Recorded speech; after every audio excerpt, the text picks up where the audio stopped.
Alright then, hello everyone and welcome back to New Era F1 Esports for what is round 12 of the NEF1 Championship Season 7. We've come a long way, and for the second time in NEF1 history, maybe the fact I think it's the second time, however, we are back here at Suzuka for the Japanese Grand Prix for what is going to be a race of attrition and strategy. If you finish, you are bound to have a good result here. It's a very, very tricky track this. We'll see who'll be able to get it absolutely nailed on. Championship leader NEF1 not racing today, sadly away, and will be potentially for a little bit, which is blowing this championship wide open. Djokovic has been in contention for the entirety of the season. Now he has a golden opportunity to claim that lead this week. Ondrejek is not far behind after missing 6 races in the beginning phase of the season, hadn't yet signed up. Now he is back, and he is a true championship contender. And just the fact that I'm saying those words after missing the first 6 races of the season is mental. Ondrejek on a massive amount of form at the moment. Here we go, and Squidge 2017 also having a very good season so far. Currently first out on track. Q1, Q2 and Q3 is the norm here once again. For the Japanese Grand Prix qualifying session. So it's going to be a little bit of a longer qualifying session, followed by a 50% race, which is going to take place over how many laps is it around this circuit? Not quite sure, but I can figure that out. Just give me one small moment. It is going to be a 27 lap race. So, an intriguing stuff here for the Japanese Grand Prix. A little bit of a different circuit than what we're used to, but it should be a good one nonetheless. Squidge and Spenclose both out on track. So is Wiggin71 in that Red Bull, Matty MC in the Alpha Tauri, and Lil Cobra, debutant for this weekend in the Alfa Romeo. So we'll see how he gets on in that number 99 car on the intermediate tires. It is overcast, but it is not raining, however. Djokovic out on track as well in his Ferrari. Reigning defending NEF1 champion. Will he be able to make it will he be able to become the first champion that wins and successfully defends his title? We'll wait and see, but now he has a golden opportunity to. We have yellow flags in Sector 1. That is the Aston Martin of Padrang 900. Who has come out sideways, coming out of turn 1. And I believe that is him without a front wing on his outlap already. So not a promising beginning to the session for Padrang 900 at all. He'll be struggling. And Squidge is off track in the S section as well. Someone's coming up behind him. It's a car on an outlap. But then, tricky track conditions here to master. One person's going to be eliminated at the end of this session. At the moment, that spot's occupied by Matty MC16, who's currently out on a flying lap.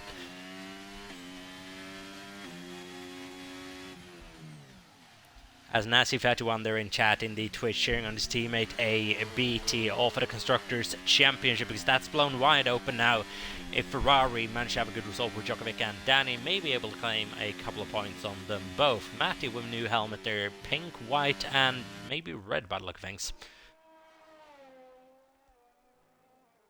Really does stand out, I'll give him that. Down the run then into 130R. I have no clue why this is a small DRS zone, but nonetheless, I digress. And here we go into the chicane for this last proper 2 corners. Flat running through this next little right-hander, as long as you get on the power properly, which Matty, I think he might have just hurried up a bit too much, and that's 129.818 for the AlphaTauri driver. Lil Cobra on intermediates, which means his lap's not really going to count for much. JV8, his teammates, out on a set of softs. JV8 as well, a new team for this weekend. He has joined Alfa Romeo. Has at the moment 2 vacant seats. We'll hope to get 2 drivers in those seats coming up till next week.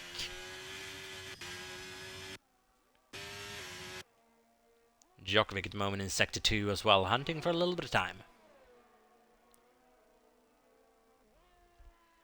As Wiggin goes fastest overall, 129.288, a lot quicker than his former teammate, but I believe there was a tie deficit. Wiggin on the softs and Matty on the mediums. Djokovic then, purple sector 1, 111.969, decent sector time, and now onto the last couple of corners. And this is going to tell us quite a bit. On that medium tire, is it going to be able to go ahead of Wigan, Matty, or both? As here we go, and across the line goes fastest and by a margin as well. 128.777 for Djokovic. That has put a little bit of pressure on Matty on that medium tire. Needs to improve by over a second if he wants to be able to compete for pole here. But early on in this session, and we'll wait and see. Hybrid looks like he was getting a little bit loose coming out of the 90-degree right-hander. Now into the uphill hairpin. Quite a nice corner that actually. Quite nice to take, but the exit can be absolutely horrendous. And we could see quite a lot of people struggling for grip around this circuit.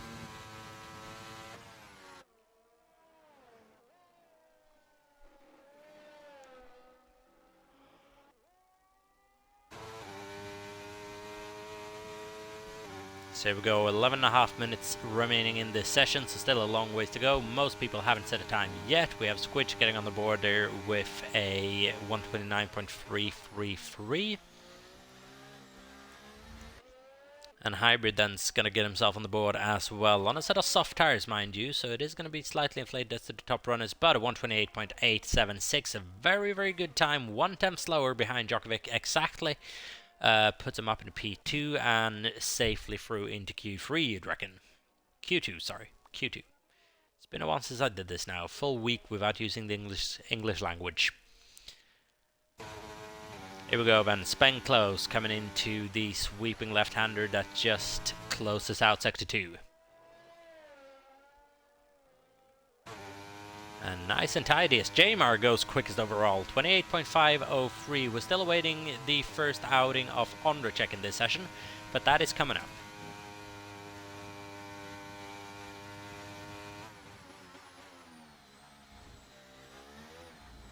Jamar at the moment then, fastest in Q1. Little Cobra and JV8 both on uncompetitive lap times P8 and P9. Spen close now goes P4, 29.253.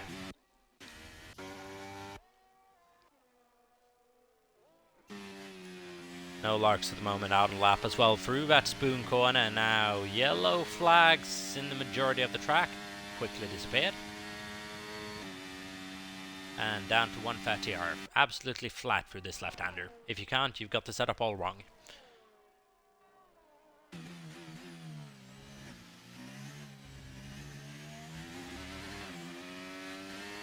Ooh, little bit of a tail happy moment for No Larks as well. We saw his teammate do that a bit earlier on. No Larks, 28.555.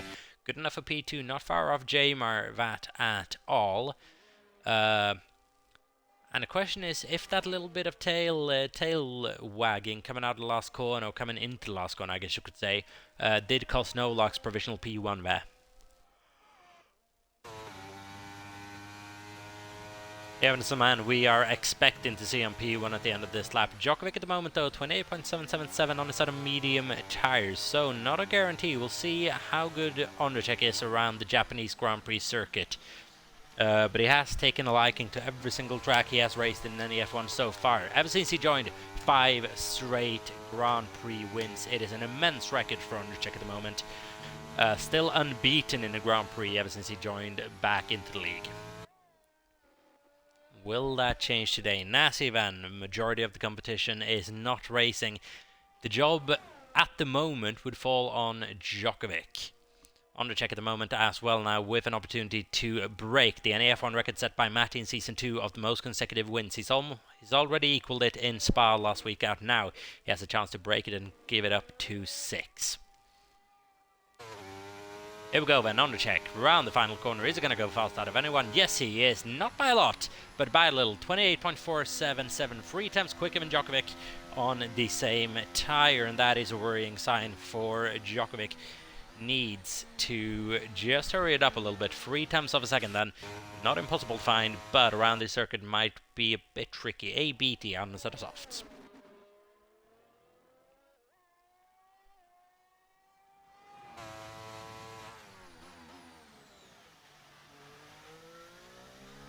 ABT Van carrying the torch for McLaren today. Needs to get a good result for the constructors and the drivers' standings as well.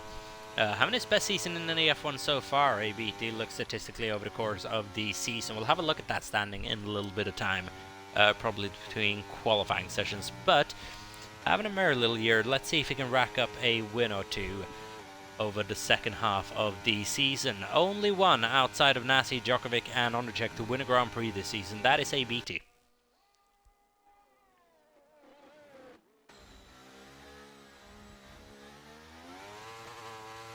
Here we go, Van. Oh, and he has a moment as well, and that was lucky actually, because it sent him straight into the pit lane. But that is a moment we're beginning to see more and more now. People sliding out or into the last corner.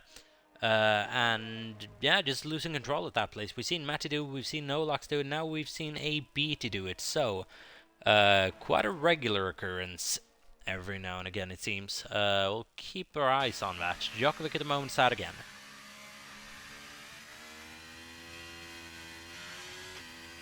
Doesn't look to be hammering it down at the moment. Danny DC out in last at the moment. Goes up to P11, 29.791.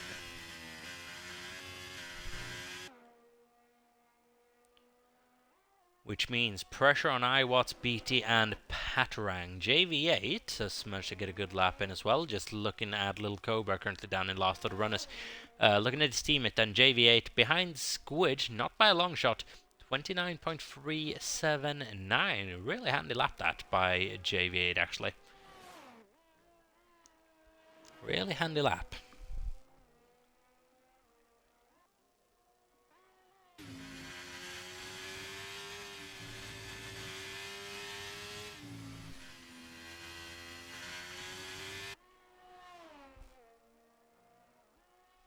So here we go, Djokovic versus the clock. Needs to get ahead of at least Nolarks and Jamar. Try to get a bit closer to Ondřejk.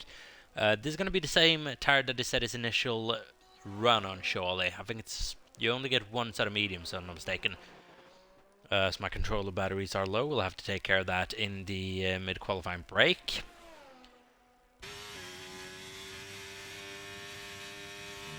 Ooh, but if you can hook a lap up here, really be telling something. Really would. A little bit wiggly coming into Spoon, it looked like, but nothing too bad. Just a little bit of tail happiness. And now then, into 130R, and crucially, that sweeping right-hander that is the last corner of the track. See if he can keep that clean, unlike so many others before him this weekend then. If I'm not mistaken, the last time we went racing around Japan, Djokovic had an absolutely horrid time. Here we go then, Djokovic comes across the line, goes fastest out of anyone by a small margin. It goes quicker than Ondřejk, 128.461 from Djokovic. And on a set of worn tires as well, that's a statement of intent. Iwatts has come across the line, 146.544, won't count for much. Needs to go again. We're running out of time, 4.5 minutes to go in this session. Patarang still looking for his first lap time here. Coming into the pits for what is going to be his last run of the session that's about to commence, I'm sure. Iwatts going slowly, needs to make it back to the pits, come out again. Remember, we'll only lose one car at the end of this session. Squidge has gone fastest on a set of softs, that's why the margin's so much bigger. 28.096. But at the moment, Iwatts and BT are still safe. Patarang just found himself unluckily in that P16 slot without a time. Even though he and BT has done as much as each other in this session. Patarang would be the one eliminated if this result stands. Little Cobra at the moment, up in P7, did improve on his lap, 129.194, a little bit quicker than his teammate, not separated by a lot. That could be an interesting little battle to watch this weekend. Mixing up there with Spenclose, Wigan and Hybrids, a good record so far. We'll be watching Little Cobra with great interest throughout this session. At the moment, looking likely that it's going to make it into Q2. So a little bit of a redundant Q1 session, really. Only going to lose one car, but does allow everyone to get a feel for the track and its surroundings.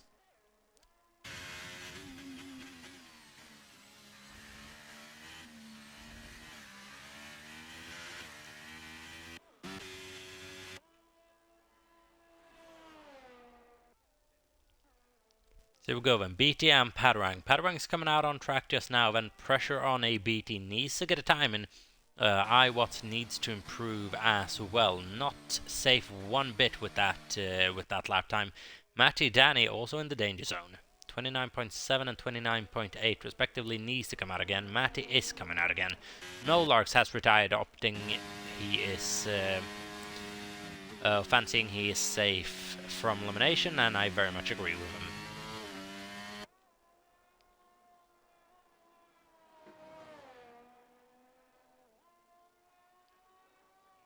Big yellow flag again, out on the track map at least. I don't know quite what is going on, but something seemingly a bit funny. We'll wait and see how that all ensues, but it's not really going to interrupt anyone, I don't reckon. Matty and Danny both out there then, crucially for them. iWatts down in P14 needs to get a lap in, and he is going for it. On this go then, needs to improve, and by a margin, and no, he's not done it. Now the question is iWatts fueled for one more lap? If he's not, iWatts, most likely the driver eliminated at the end of this session. BT Padarang, both on outlaps. They just need to improve past the 146.544, and that is outlap time. Means they don't even have to push. iWatts needs to have fuel in his car now, or this qualifying session is over. Squidge has retired from the session in first. He's likely to stay there. None of the other in the top 5 is likely to come out again. Neither is Hybrid or Little Cobra, and that is the last we'll be seeing of them in this session. Spenclose out on an outlap. Unlikely to have to put one in. Wigan, 28.774. So actually track evolution is turning into a factor. So I would recommend everyone to go for another lap. Darren Style has selected to stay in the pits. That might be a mistake. We'll wait and see. iWatts then, is he going to come into the pit lane, or is he going to start one more go? Does he have enough fuel to make this? iWatts is coming into the pit lane. That is likely. He out of qualifying. BT Padarang now just needs to get a lap in. That is faster than the 146, and they are through. Disappointing that for iWatts. Not the best run. Looked like it was on a decent run there at the end, but sadly just taking a bit too much curb, and that was enough to invalidate his lap and cost them any further chance of advancement in this qualifying session, which means we'll likely see him again for the Grand Prix. Unless a BT or Padarang doesn't set a lap time for whatever reason.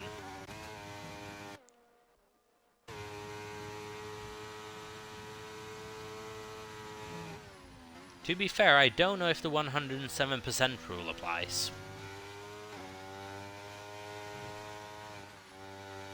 Could not quite tell you.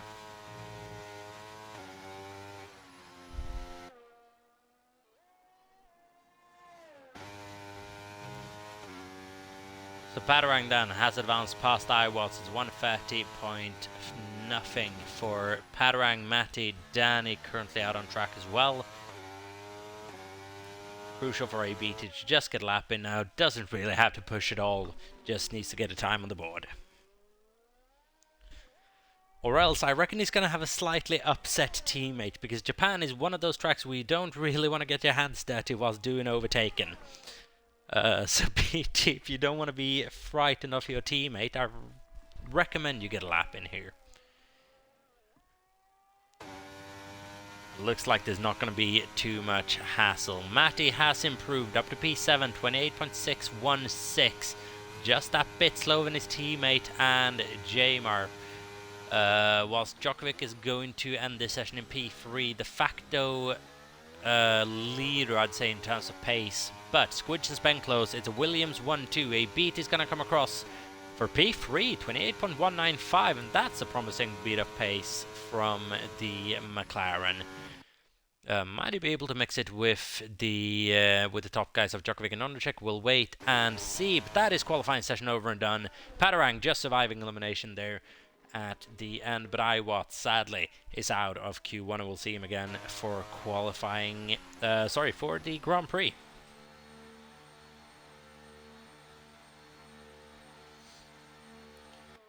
As ABT seemingly surprised by that showing of pace. So wait and see what he's able to do in Q2.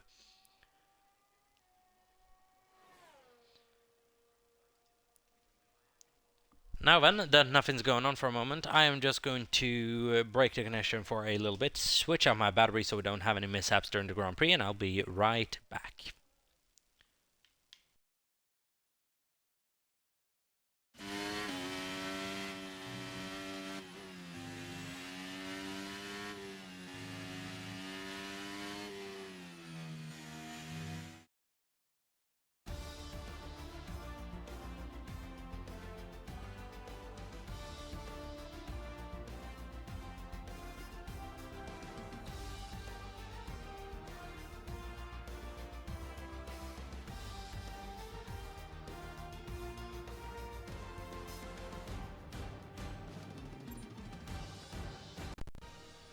There we go, and hopefully I can be heard. Squidge and Spenclose finish out the first qualifying session for Williams. It's a 1-2, followed by a BT just under a tenth of a second behind Squidge in P1, followed by Djokovic and Ondrejek. It's an alarming showing of pace for the two front guys on the medium tires. Next in comparison, Danny DC down in, I believe, those 14th, if I'm not mistaken.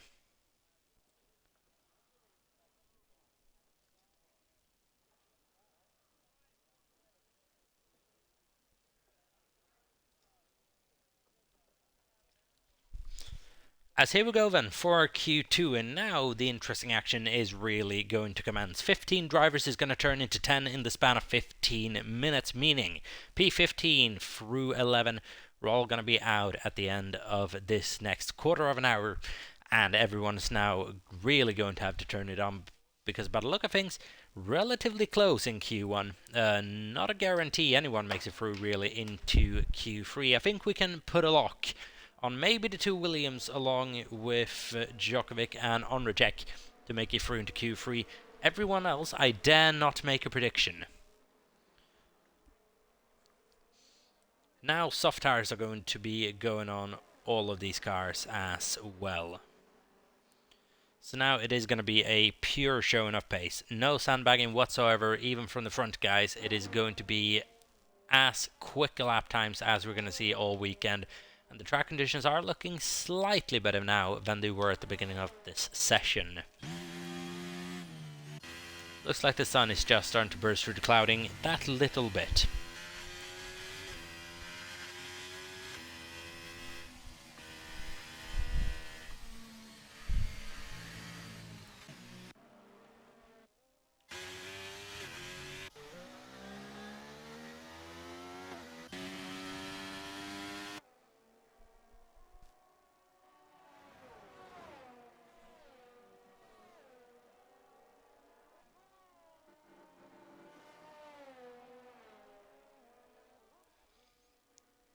So here we go then. Both, well, basically almost everyone out on track. Djokovic and Hybrid electing to stay in for a little bit. Hybrid's just now coming out. Djokovic staying in for this first stint, so bit of an alternate run plan probably from the Ferrari. Just wanting a clear track maybe ahead of him. Wait and see. This lap is going to be really interesting to watch. Ondrejek 51. Still, mind you, on the medium tires, so it's not going to be that interesting, actually. Not going to be as interesting as I thought. This man ended the last session in P1. That was Squidge 2017, was really able to hook a lap up on the softs. See if he's going to be able to do so again through the S section. And that Williams is looking planted at the moment. It's looked very capable in the hands of Squidge all over the course of the season. Spenkler's been up there as well. And a Williams team that's looking really promising early on here. Or early on, midway through, I guess you should say. It's not early on here. We're actually getting into the business end of the season now, however mental that is. And just as this season is coming to its end, I believe Season 8 is going to come to its start. So stay tuned for news about that. It is going to be coming out every now and again throughout these streams, I do reckon. And news is soon going to start coming out. My English is absolutely dreadful once again tonight. Squidge 2017 then through Spoon is making visual gains on the AlphaTauris ahead. The question is, has one of them maybe just gone past the track limits a little bit? He's getting a massive slipstream of, I believe that was no Larks perhaps. No, that was Matty. No, that was Nolux. Never mind. So Squidge getting a little bit of help from Nolux there. Might give him a extra couple of hundreds. Now for the last corner, Matty 29 flat, and Squidge is going to go ahead of that by almost a full second. 28.223. Brilliant lap. What is his teammate going to be able to do? Going through 130R at the moment. Close on pace throughout Q1. Not much separating the two. ABT 28.411, just a little bit behind. Danny 28.93. 700 checks gone fastest. 27.9 on his sort of mediums, mind you. And Spenclose, is it going to go fastest? No. Disappointing lap 29.302. JV8 slowed almost to a halt on the track. Wiggins going to come across the line here. 28.681 sort of soft. Not much slower than Beatty, so that's a good lap from Wiggins 71. That. What's his teammate going to be able to do heading into 130? R12.1 through the Sector 2 split. At a corner that carries quite a bit of history in F1 in general. Not any F1, but F1 in general. If you know what I'm talking about, then please point it out in chat as Darren moves up to P7 with that lap, 29.004. I do want to point out, Wiggins71 is a driver that is currently very much on form. Had a good race last week out in Belgium, scored quite a handful of points for Red Bull, could have been more. And now up to P4 in this qualifying session. We're still waiting laps from Hybrid that just failed to beat Wiggin there by a couple of hundredths of a second. Still awaiting a lap from No Larks and Djokovic that could potentially challenge Wiggins P4. Djokovic probably will challenge that P4. But Wiggin at the moment on an upswing of form. He was struggling a bit throughout the beginning stages of the season. Moved teams, and that team move seems to have been working for him. Now in Red Bull, just picking up those points a bit more consistently than it was at AlphaTauri at the beginning of the year. So Wiggins71, keep your eyes out on him. Djokovic gonna set us off then. We are expecting this to be the fastest lap of the session. It really needs to be the fastest lap of the session by a margin if he wants to challenge Undercheck here. Looking at probably about 6/10 on Squidge. Looking at 27.6 ideally.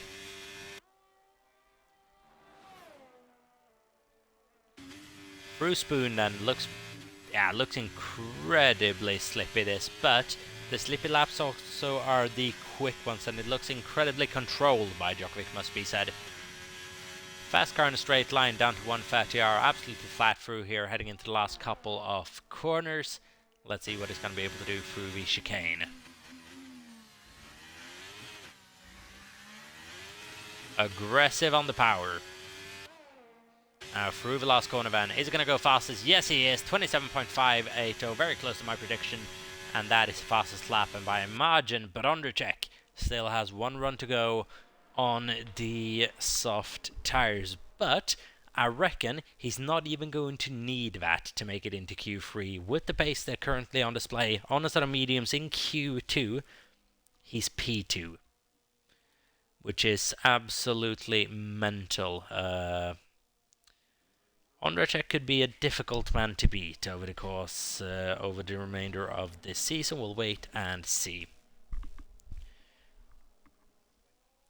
So wait and see. Has the opportunity this week, as said, to improve on the NEF1, to break the NEF1 record for most consecutive wins, making it or taking it up to 6 from Matty's previous 5 was set all the way back in season 2. But now Ondracek then has a chance to break that record.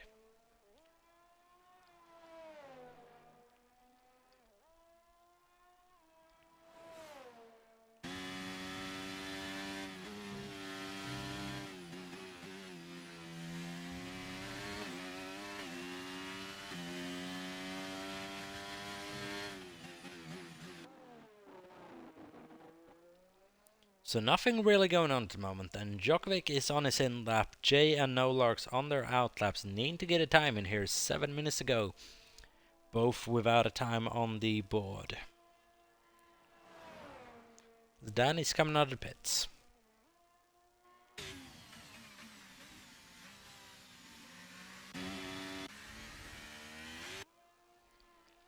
Here we go, and it's T. Oh, it's JV8. Is struggling a little bit, needs to be careful not to reverse back onto the circuit, could be a bit tricky. finds himself into the pit lane, and that is just plain unfortunate for JV8, that, because I don't think that was maybe it was the original plan. Not going to be able to get a good lap in starting from that close to the start finish straight. JV8 then into the pits. Which means Nolarx is the only guy on the flying lap at the moment, but Little Cobra, Matty MC and J-Mars also come out on track. Are we going to see Undercheck once again out on track this session? Or is he just going to hang back, not revealing his pace on that soft tire at all, and maybe blowing everyone out of the water coming into Q3? We'll wait and see, but Undercheck at the moment looks likely to get through on a set of mediums, should he please. Mind you, that's the same set of mediums that he carried through out of Q1.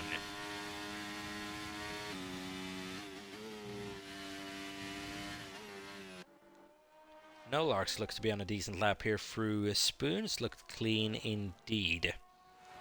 Down the run to 1 fatty hour. Little bit of slipstream from his teammate, not going to be too effective from that range though, but just a couple of hundreds maybe. And then through the last chicane, we've seen Nolarx have a little wiggle coming out of this corner earlier, nothing this time. And it goes up to P5, 28.450. Remember, we are looking at this gap. Darren and Matty, P10 and P11. Matty at the moment is out of qualifying, needs to improve, which I do reckon he'll be able to. The question is, what is everyone behind him and ahead of him going to do as well? Is Little Cobra going to be able to make it out of Q1 in his debut NEF1 appearance? Not on this lap.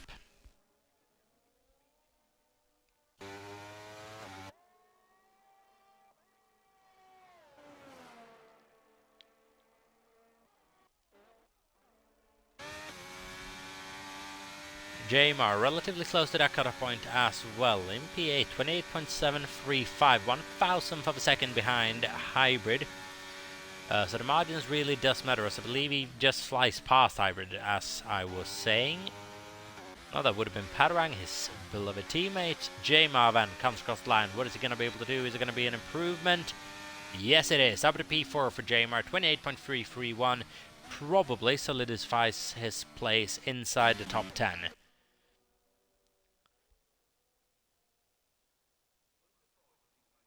Yellow flags again out on the circuit. Matty now is improving. Is he going to be able to improve by enough to solidify his place in the Q3? Yes, he does, and by a margin as well, 27.951. Good enough for P2. And that is a lap and a half from Matty. Padarang 900. P14 at the moment, needs to improve by a lot. And currently he is. We have Spenclose in a potentially dangerous situation as well. Finished P2 in Q1. Just hasn't been able to get anything done in Q2 here yet. Only a couple of minutes ago now. 3 minutes remaining. Danny right on the cusp of elimination right now. 28.937 versus 29.0. So Danny just a couple of thousandths ahead of elimination.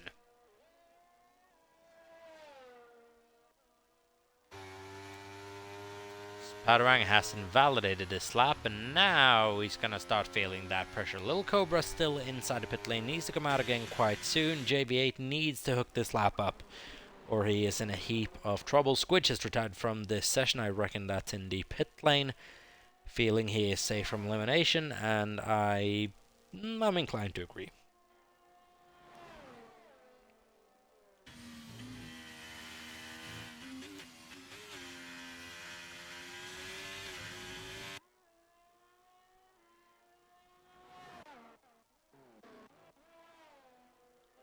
So both Hybrid and Wigan then out hunting for a time. Wigan does need to improve a little bit to really place himself within safety. So car a bit all over the place ahead of him though. That's going to be distracting. I believe that might have actually been Hybrid. Yes indeed, in P9. That could cause a problem for the Aston Martin driver. Not really getting this run perfect then. Wigan is improving and is improving by a margin. BT and Nolark's out as well.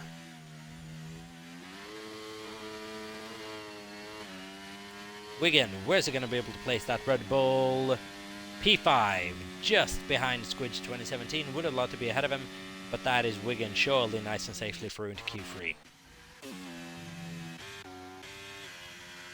JV8 was able to get the lap on the board. 29.952 is not going to be good enough. Couple of attempts behind his teammate, about 7. Spenclose under a lot of pressure at the moment to get a lap in here. His teammates all the way up at the P4, separated by almost exactly 1 second. Spenclose needs to find a time to get out of Q2 here. Which at the moment would knock out Danny DC.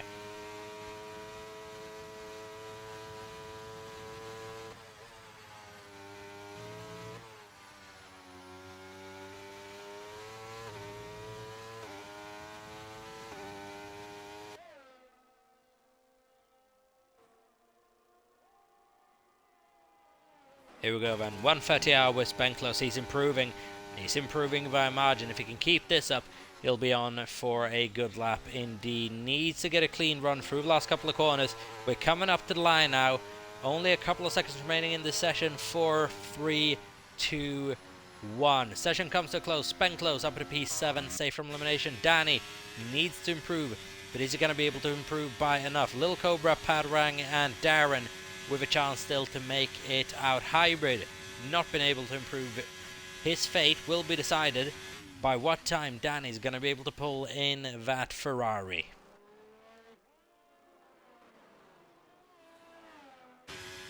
Now, what is it going to be for Danny DC?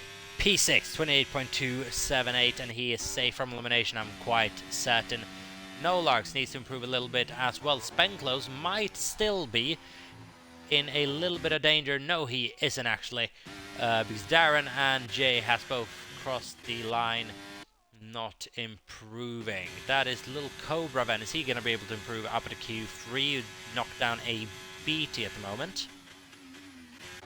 Along with Padrang, who is not going to improve, which means Spenclose is safe from elimination. Is Little Cobra going to be able to eliminate a BT in his first qualifying session? No, he can't. That is the bottom 5 out. Hybrid, Darren Style, Little Cobra, JV8 and Padarang 900. In that order, all exit Q2 BT. Making it through there by a couple of attempts of a margin. So the margin wasn't massive. Or wasn't too tiny, sorry. But a BT would have been sweating there just for those last couple of seconds. Danny just got away with it. Left the lap incredibly late. No room for error, but just pulling that off. 8 thousandths behind Nolarks. A little bit behind Wigan still, but it is very close. P4 down to, let's say, P10. Especially P9. It is incredibly close. Just over a tenth of a second. Undercheck, worth pointing out, getting through on that medium. He went out once. That was all he needed. Djokovic has given his pace away. Undercheck still hasn't.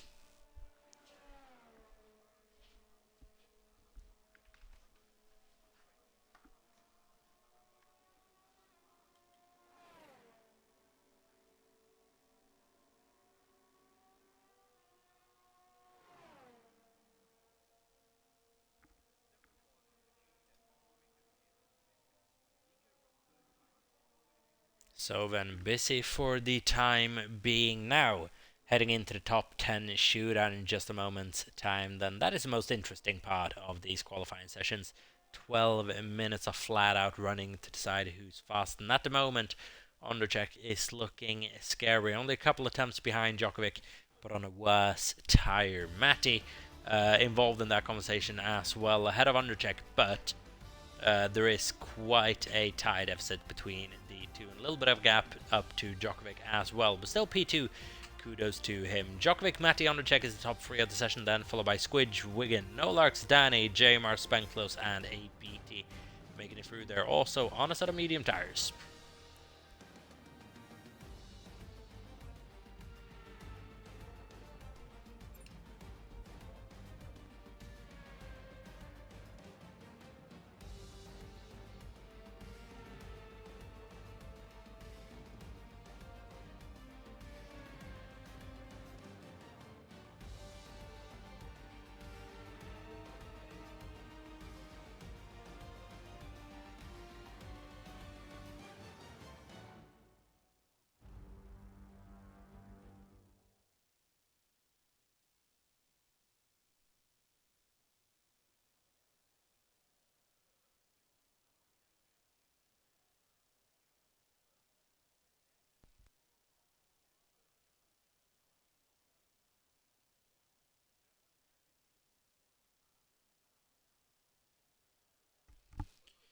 So then it is Q3 time, and just as we're heading into Q3, I would like to pull your attention to the massive Drivers' Championship that is on the screen. And as we can see, NEF1 is leading that championship by a handful of points over Djokovic and a little bit of a margin to Ondrzejczyk in P3. Matty MC in P4, followed by Squidge in P5. BT in P6, followed by Spenclo 7th, Danny's 8th, Nolarks in 9th, and Jamar in 10th. ABT closing in on Squidge and the top 5. Every single race at the moment having a good run of form. Wiggins having a good run of form as well. 40 points, not too far up to Jamar. See if he can climb up to the left-hand side of the table that we're used to seeing him on. As for the Constructors' Championship, it is a little bit of a weird year than we had last season out. Last season was incredibly competitive all the way through. Not the same way this season around. McLaren have been dominant at the moment on 303 points, followed by Ferrari's 242, with Williams on 187. So quite a bit of a difference between that top 3. AlphaTauri, though, 177. They are very close to Williams behind. They've been locked into a battle all season. Mercedes ever climbing with Ondrzejczyk at the helm on 94. But then that is going to be it for the championship. Look out for this session at least. We might come back to them during the race, I don't know. But for now, we have Q3 action to look forward to. Who is first out on track? I have absolutely no clue. Might be one of the Williams. Indeed it is. It is Squidge 2017. Led Q1. Decent Q2 result as well. Now is he going to be able to lead Q3? Unlikely, but you can never rule it out. Soft tires on every single car, I would imagine then. Even Ondrzejczyk, yes, even Ondrzejczyk has fitted the soft tires for a session as serious as this. As here we go, Squidge 2017 crosses the line first to start Q3.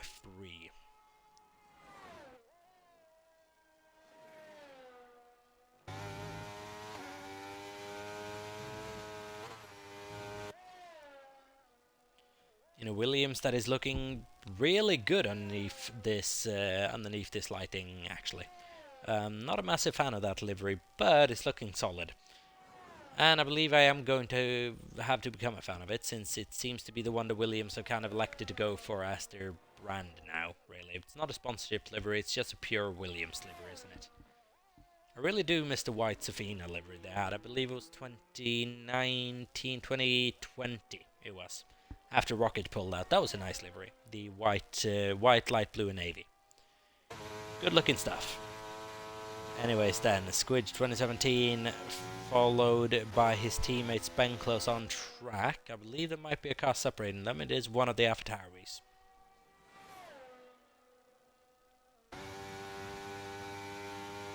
Here we go then, 130 with Squidge 2017. And coming into this dreaded chicane, which is really hard to get right actually, and now nice and tidy on the power on the exit. Nice and tidy throughout, and 27.414 for the first lap of this session. And I believe that's the fastest lap we've seen so far. Matty, not been able to beat that, not really been able to get close. Spenclos, where's he going to place himself? Behind Matty by a full second. Not a good lap from Spenclos. Ondrzejczyk, 27.451. Well, that's a surprise. Ondrzejczyk not being able to get ahead of Squidge early on here. Djokovic, now, could he upset Squidge 2017 here? Needs to get ahead of Ondrzejczyk, which means probably getting ahead of Squidge as a result as well. Not much separating the two front runners at the moment. Only a couple of hundredths of a second. 400 to be exact.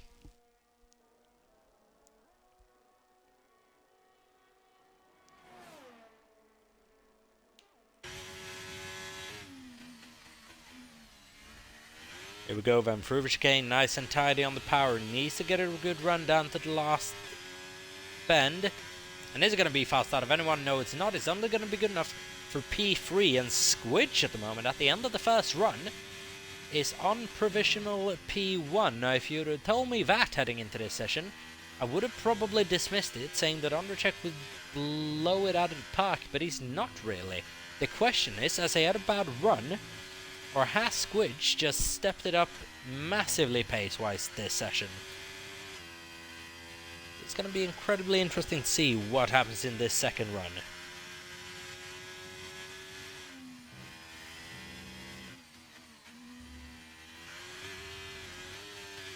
But as things stand, Squidge would be lining it up on pole position.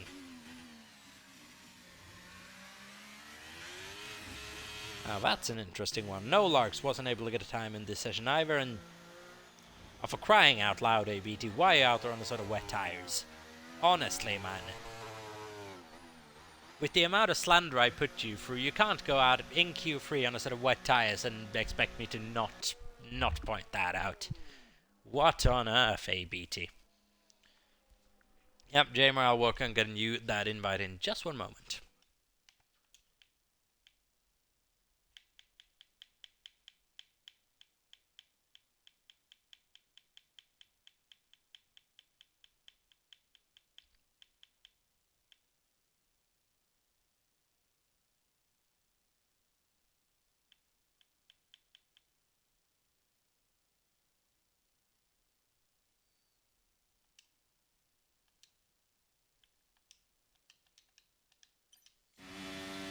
There we go, an invite should have been handed out.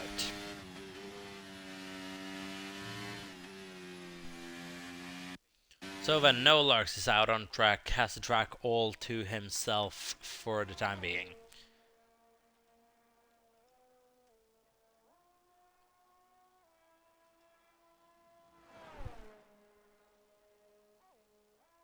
So let's see then, Jamar currently in P6 out of Danny Spenclose and a BT. I would love to know what happened to Spenclose on that lap.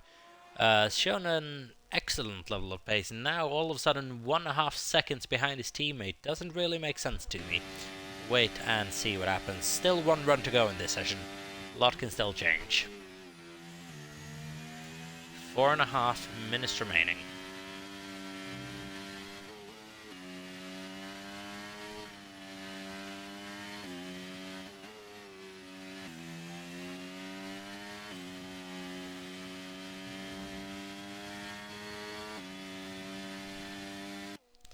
No Larks then through this dreaded second sector. The first one is actually decent. I absolutely cannot get this second sector right for the life of me. No Lark seems to be coping just fine with it, however, which is why he's racing and I'm not.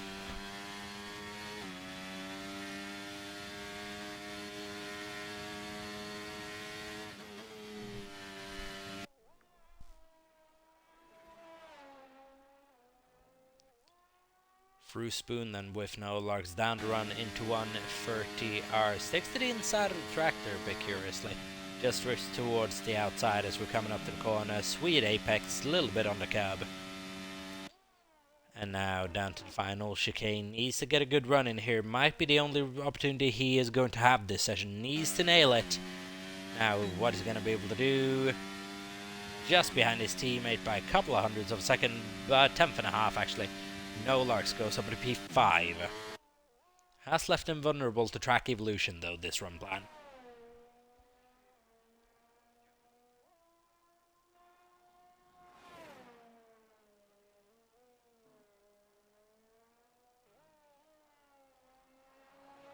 It's left him vulnerable, but it's not a given that he'll succumb to it. We'll wait and see. Spenclose then. This lap I'll be really interested in if I'm able to watch the entirety of it just coming out of the pit lane, man. 29.126 is his best lap time so far.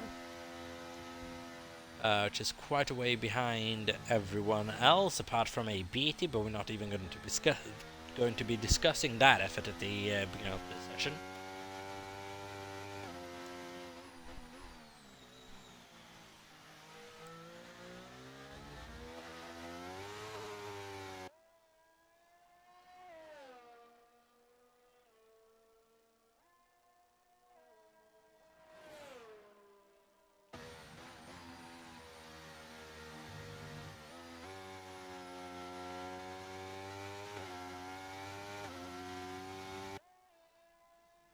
So here we go then. Wigan is on a flying lap at the moment. Not very flying, however. He'll have one more go at this. 1 minute 52 to go. A little over a minute and a half now then. Which means all of the guys currently out on track is going to have one more go at this. No Larks, I would imagine, is not... it's going to be an interesting one, this. It is going to be a really interesting one. Spenclose now on his last flying lap of this session. Squidge, Ondrejko, Djokovic, they're all involved in the battle for pole position. Djokovic needs to find a little bit of pace. Ondrejek still maybe just looking like the favourite for pole here, but Squidge at the moment on that provisional P1 slot. It's in his best interest if Ondrejek doesn't have a clean run here. No Larks has retired from this session, not going to be able to get out there again. It is P5 at best for him. Spenclose then looks like he's having an all-right run so far, currently running around the hairpin. Needs to improve by almost a full second at least if he wants to get a decent result in here. Matty's still on an outlap, going to be able to just get that finished in time with a bit of time to spare as well. Spenclose then, 40 seconds to go.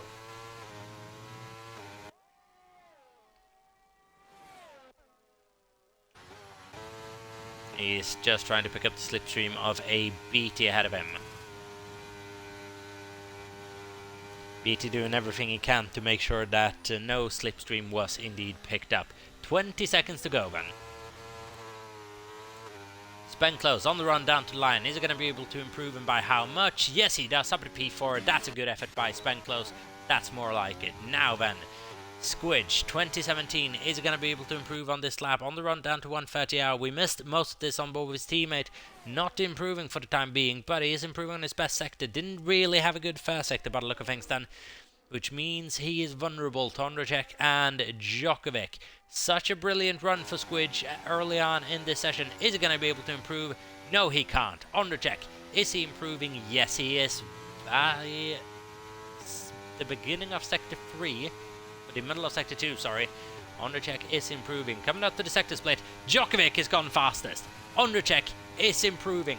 Is it going to be by enough? Djokovic did settle up a little bit on Nova. I thought he was behind Ondrejek on track. 27.091 is the time to beat for Ondrejek. That is rapid. Is he going to be able to do it? Needs to do it now. Yes, he does. And by a couple of hundredths of a second. Spenclose not going to be able to get another lap in. Matty for P4. BT is going to be the last one. No, he's not going to be able to get a time in. Was invalidated there just at the end. And my goodness, Ondrejek just snatching pole position away there by a couple of hundredths of a second from Djokovic, who came in with a lap out of nowhere, but Ondrejek just pulled through. Squidge here with a brilliant qualifying effort, mind you, but it doesn't really reflect when you're looking at it like this. More than 3.5 temps behind Ondrejek, but I don't think it quite tells the whole story of this session.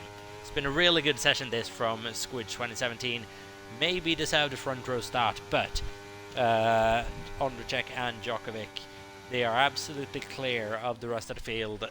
Once again in qualifying, it is it's yet another front row start from Ondrejek and Djokovic then. Squidge in P3, followed by Matty in P4 and Spenclose in P5.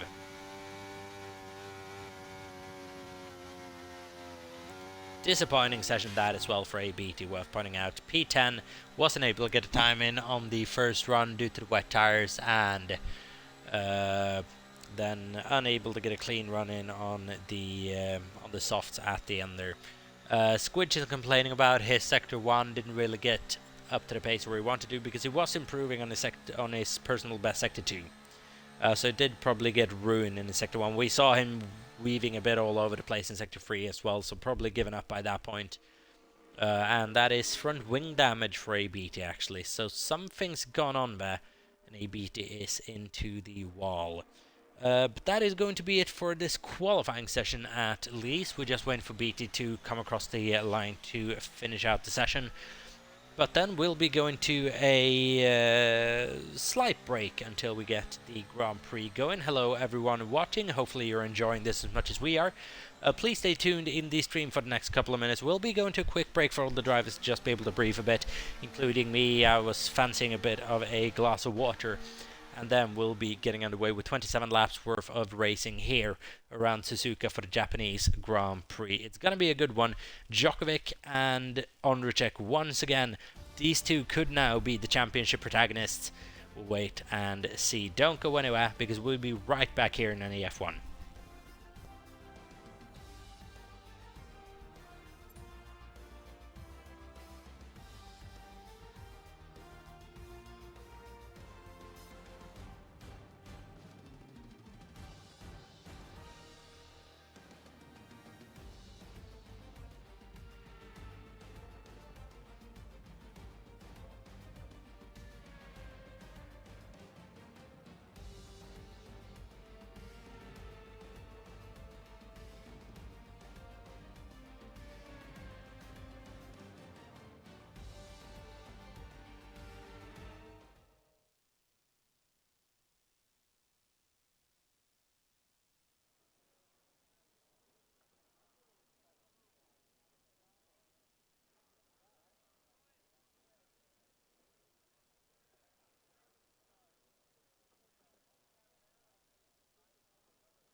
Here we are then, we are back. We're still going to be waiting for a couple of minutes to get going, but I fancy giving you a preview of what is to come. Ondrejek and Djokovic looks to be starting on the medium tires, followed by Squidge going aggressive on the softs. Not sure if that's the best move from Squidge. We'll wait and see. Everyone around him starting on the mediums down into P10, which is a BT, maybe fancying needing to go aggressive to make up for the poor qualifying performance. Hybrid and Darren going conservative on the mediums, whilst the debutant of Lil Cobra along with his teammate and Padarang go aggressive on the softs. Iwat just going to take it a bit easier maybe on the first couple of laps on that medium tire, just letting the race come to him and letting the positions come to him as well. As we are hearing that ABT had a relatively massive collision at the end of qualifying freeway, so it's a bit of an unknown how it happened. It would be really intriguing to find out.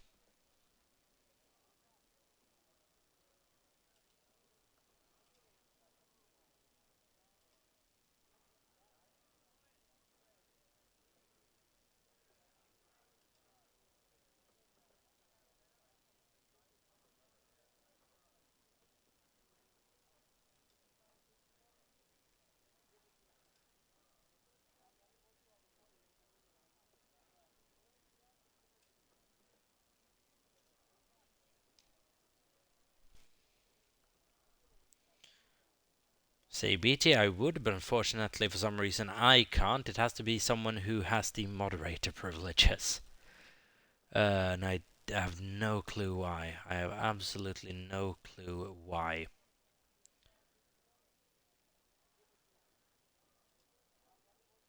As thank you, Matty Adams.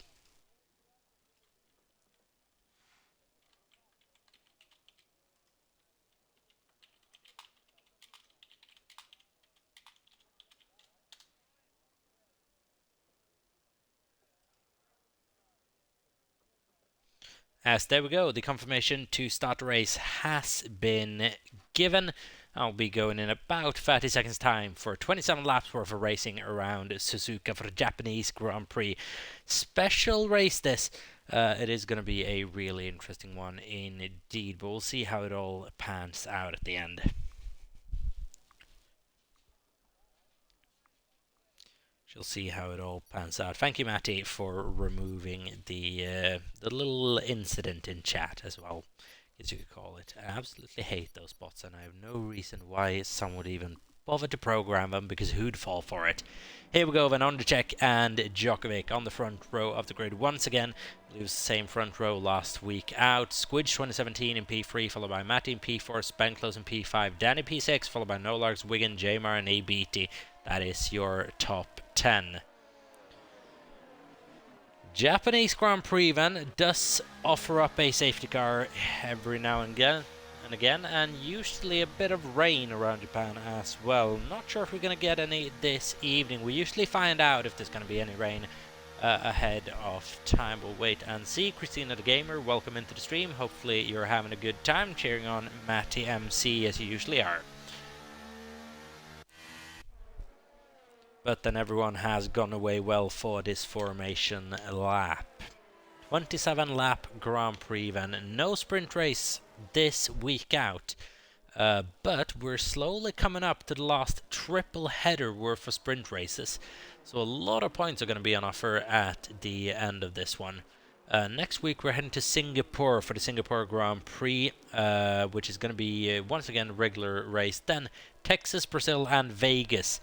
All sprint races. They are followed by Saudi Arabia and Abu Dhabi to round off the season regular Grand Prix weekends.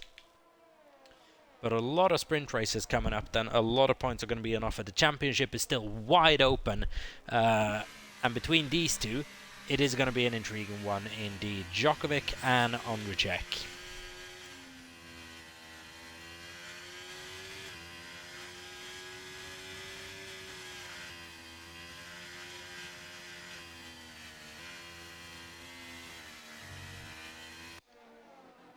Coming up to the end of the formation lap then.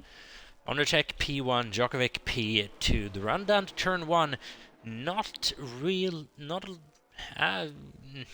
long, not short. It's a medium-sized run down to turn 1, but not a sharp braking zone at all. You can't really throw the corner into there. You really need to be alongside in order to make a move.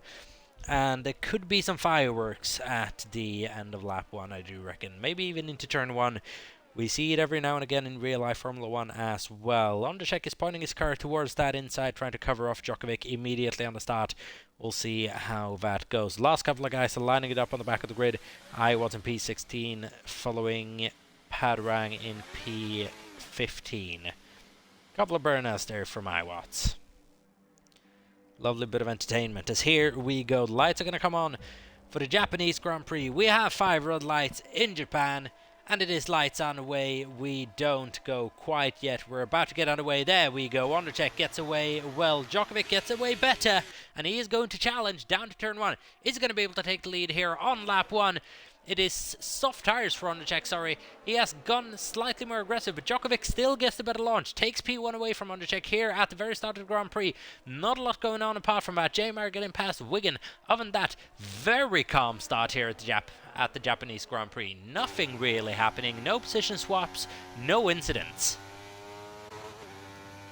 Now the question is, how aggressive is Ondrzejczyk going to go on that soft tire? Little Cobra, debutant, has had a problem coming out of the S section. He has fallen down a couple of positions now. P16 and now needs to put those soft tires to use. A lot of medium runners ahead. No loss is going to pass Danny DC for P6. But still a very calm start indeed. Something's going on for Danny DC. He's being had by 2 drivers basically in the span of 2-3 corners, Van. Wiggins next in line. ABT pulls a little move down inside of Wigan on a set of hard tires, mind you. ABT, Jesus Christ, what kind of tire strategy is this guy running this evening? I have no clue. But ABT gets past Wigan for P9. Then it's going to be challenging Danny. Danny drifts a bit wide for 130R. BT gets a run on him. Not close enough to think about a move into the into the inside of turn 15. Van Onderscheck getting closer to Djokovic on that soft tire. May well retake the lead here on lap 2. And he does. Soft tires versus mediums. It's as easy as that. Onderscheck maybe hoping for a relatively early safety car here.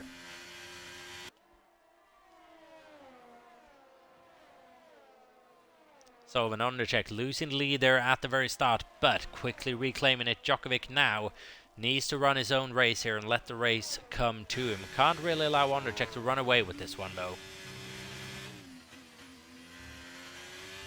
And Djokovic now with a golden opportunity to establish a championship advantage, but needs to do so without letting Onderscheck closing the gap on him.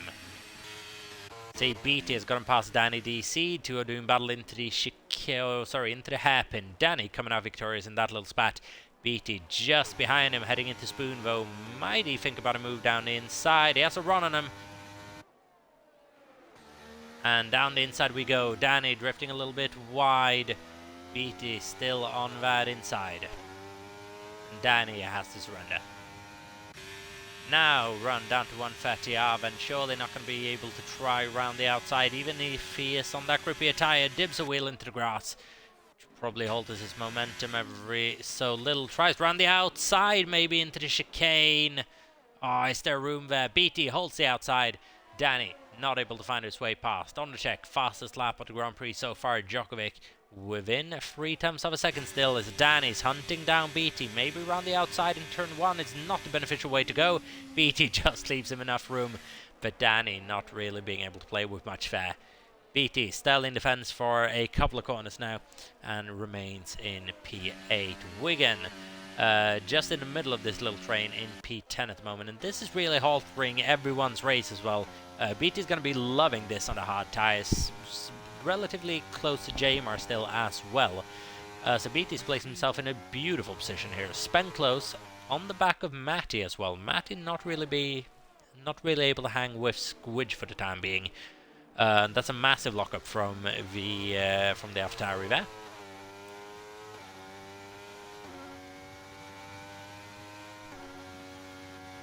And here we go, into Spoon Corner. Spenclose versus Matty. Spenclose getting ever closer. 0.4 of a second is the gap. We have no larks between him. It's Williams Alpha Alpine at the moment. And then a Beatty still involved in a little battle with Danny and Wigan. See if that comes so close or what is going on with that little battle. Danny has just fallen back a little bit in ABT, but DRS has enabled this lap. Unfortunately for Danny, Beatty also has it on Jamar.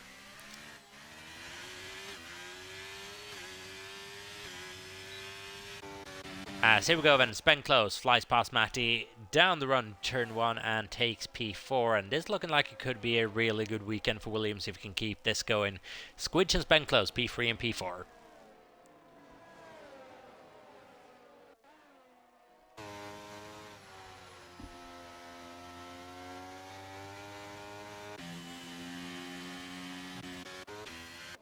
Still this battle goes on. Beatty, Danny, Wigan, Darren a little bit behind unfortunately in P11. Say Beatty there, oh, pulls a brilliant one actually around the outside of Jamar. Just missed that basically. I think you just see it on the edge of the screen. I caught a glimpse of it. Beatty there up at P7 now. See if he can just break away a little bit. Maybe start catching in No Larks and Matty.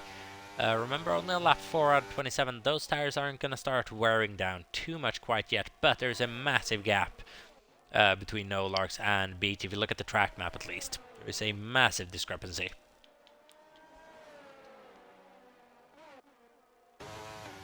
Spenclose, within the DRS range of his teammate, might well be a strategic move, not really allowing Matty to make it up any further. Padarang down a couple of positions now, maybe had a problem. Maybe just losing one to Iowa. It's a little bit of lag there from Spenclose. To be expected, but that was quite a big one. It's ABT now into the wall for some reason. Something's gone wrong for ABT. Coming into the last corner. Needs to get his car out of there as well. Maybe just straight into the pit lane. Now we're going to have a safety car here at the end. And that is front wing damage for ABT. Looks to have had a decent race, but a beat. For some reason, they're into the wall on lap 5. A little bit of front wing on and straight into the gravel. And did he maybe just have contact with Danny DC97? We'll never know. Actually, we will know after the race in the post-race investigations, but we'll never know throughout this broadcast.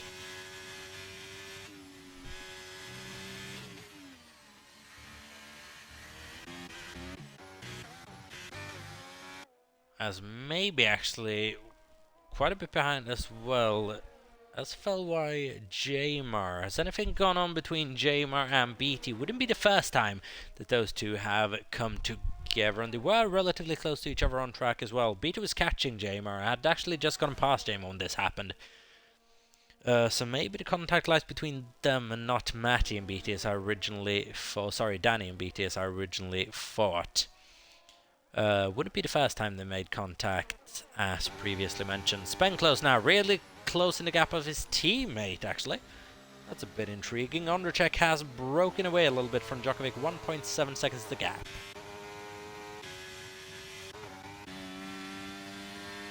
So here we go. Spenclose goes down the inside of Squidge 2017. And is that going to leave Squidge vulnerable to Matty? Not on this occasion, but they do need to start planning ahead for that. Because Matty's coming up. Well, sorry, Nolox is coming up, and he's coming up quick. So Wiggins had some kind of issue coming out of turn 1. Yellow flags are out in sector 1. What is going on? Green flags then. Wiggins back on track. Something went wrong for the Swedish Red Bull driver there. Dan P14 and Little Cobra at the moment running within the points on his NEF1 debut. No Larks very close to the back of both the Williams. And these three guys talk every now and again along with me. We've raced each other several times. Know each other quite well, Spenclose, Squidge and No Larks. This could be an intriguing little battle. We've seen Williams deploy team tactics to keep it was Nassi in France at bay for quite a while. Are we going to see the same thing here? No Larks might have tempted everything he's got to get ahead of these two. Because they are going to pull out every trick in the book to make sure No Larks gets nowhere. Here we go, round 1. No Larks, Squidge and Spenclose then. This is going to be an intriguing watch.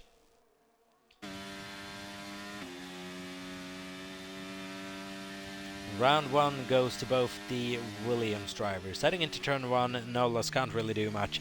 Spenclose Squidge holds formation, P3 and P4 for the time being. Djokovic at the moment just sticking within that 1.7 second gap. Now those soft tires of Undercheck should start falling off a little bit. These split strategies are actually going to be really interesting. It's a calm start to the Grand Prix. No sign of safety car, no sign of a virtual safety car as of yet.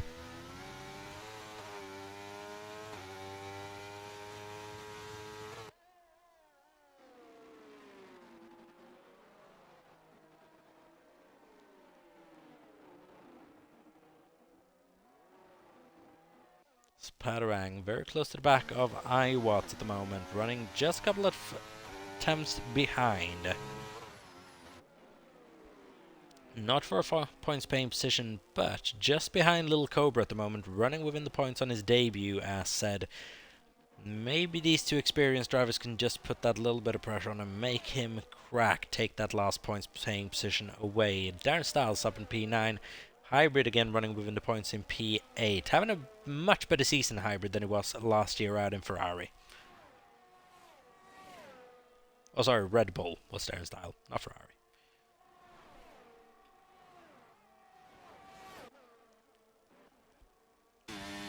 As no Larks then for round 2. He's not going to be able to claim round 2 either, and both the Williams doing what they have to in defense. And Spenclose at the moment on that medium tires, ahead of Squidge on the softs. Maybe that's just a bit of incentive that the mediums are starting to feel better than softs. These guys might well be in communication to each other, discussing what to do about this situation. Matty is not able to hang with these guys, losing about a half a second per lap at the moment.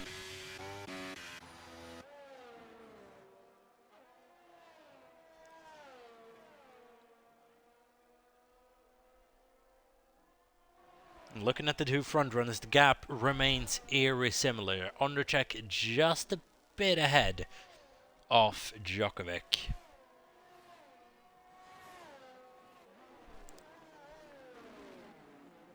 The gap goes up and it goes down, but it's staying at about 1.6, 1.5. Djokovic now just starting to close in a little, 1.3 even. It's just beginning to think about a move. The question is, does Ondercheck get himself dragged into this battle, or does he pit ahead of time? Likes to stay out for another lap. I don't quite know when the pit window opens around here. We'll wait and see, I'm sure. Here we go, and round, is it 3 or round 4 between No Lark, Squidge and Spenclose this time out?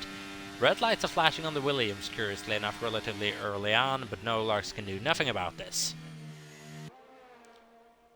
And those two Williams are playing this to perfection at the moment, there's no getting past them. Danny, up in P7 at the moment, running in a race of his own, really.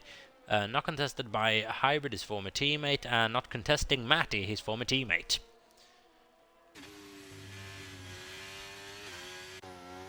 Actually, as I say that, Hybrid just starting to gain a little bit of time on him, but of course he's gaining and losing every single corner. Gap's always in flux. Looked like that was a spinning Padarang 900 actually. Is that going to cause a safety car? It's going to cause a virtual safety car. And now, this is going to be interesting. If that's lengthy, surely Ondercheck flies into the pits, and surely Djokovic has to follow him. Unless this gets upgraded to a full safety car, which would play also into the advantage of Ondercheck. Would it with tire strategy?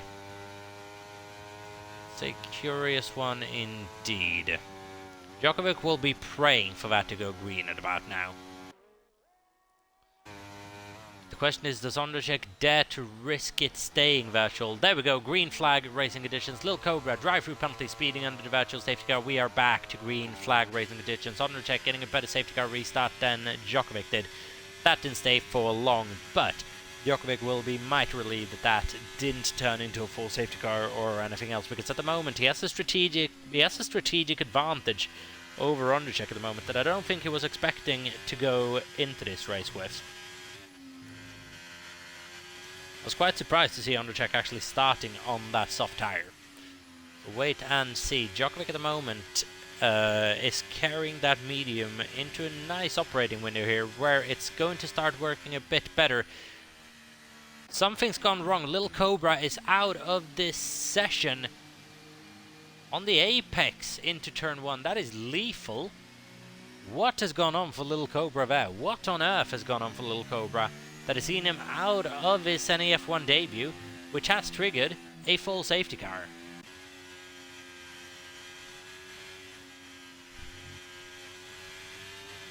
As Lil Cobra ran out of his first NEF1 Grand Prix.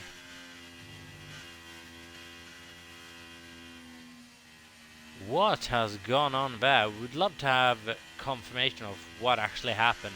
Lil Cobra ran out of this race. It has triggered a full safety car. So the safety car is out. That is going to shake things up relatively heavily. Djokovic at the moment going to be absolutely shouting at his monitor about that, just as the virtual safety car came out. Oh, and that is... that's gutting for Djokovic. Ondercheck will be breathing a sigh of relief, I do reckon. Would have loved to see what happened.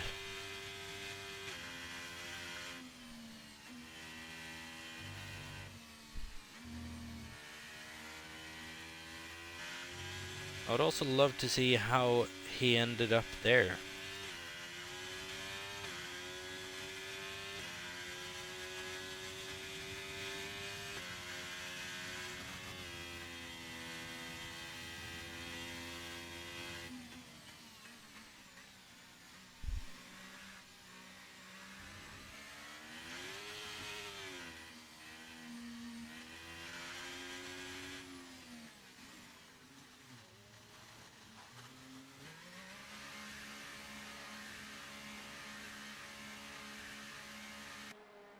Okay, so we can confirm that Lil Cobra has left the league for some reason.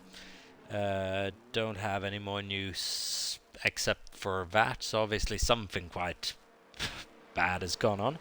But well, let's just ignore that. It is a race reset then here on lap 11 out of 27. Full safety car going to bunch the entire field up. We'll see what goes on then.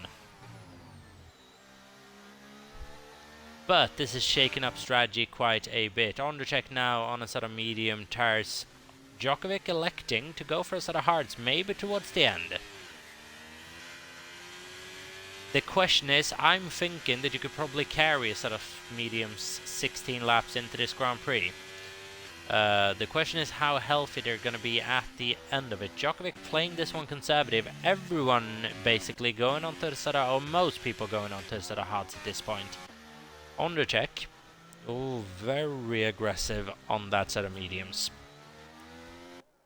See if he lives to regret that. It's a decent chance of yet another safety car this race. We'll have to wait and see.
So then I'm just taken aback by a little bit about what just happened, so I've been trying to just work that out.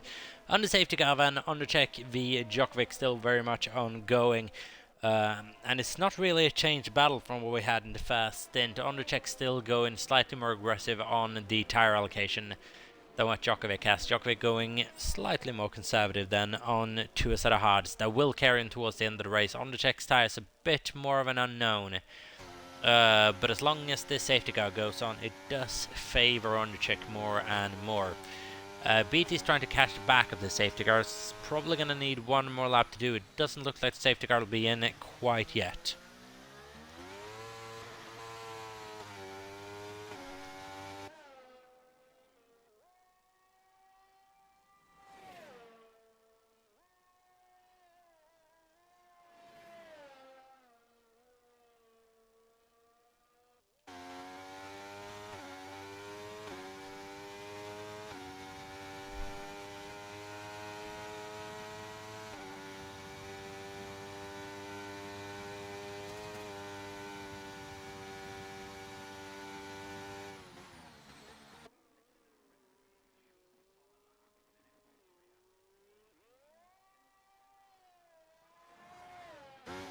So then BT is starting to catch up. They're just coming out of turn 1 and now is the safety car pack with J-Mar at the very back of it. It's going to be interesting to see how those two get along if they do end up actually racing each other again. J-Mar and BT, I think we can confirm now that the incident was between them earlier on. Not 100%, but say about 95%.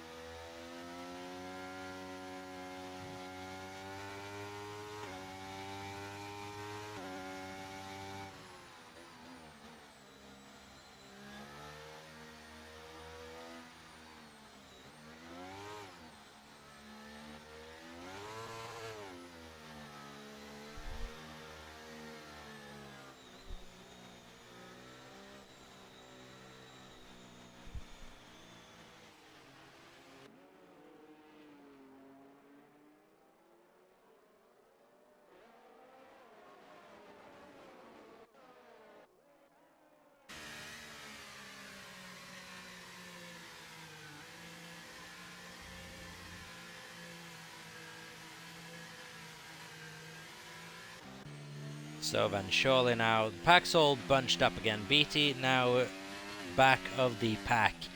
The race should be getting back on the way at the end of this lap. Safety car still hasn't decided to come in yet. Now it has. Means Undercheck becomes the de facto safety car, and the race will get underway quite soon. Needs to allow for the safety car to come into the pits. And it is a slow moving train here with Undercheck at the helm. Djokovic looks to be getting a jump on him on the restart on that hard tyre.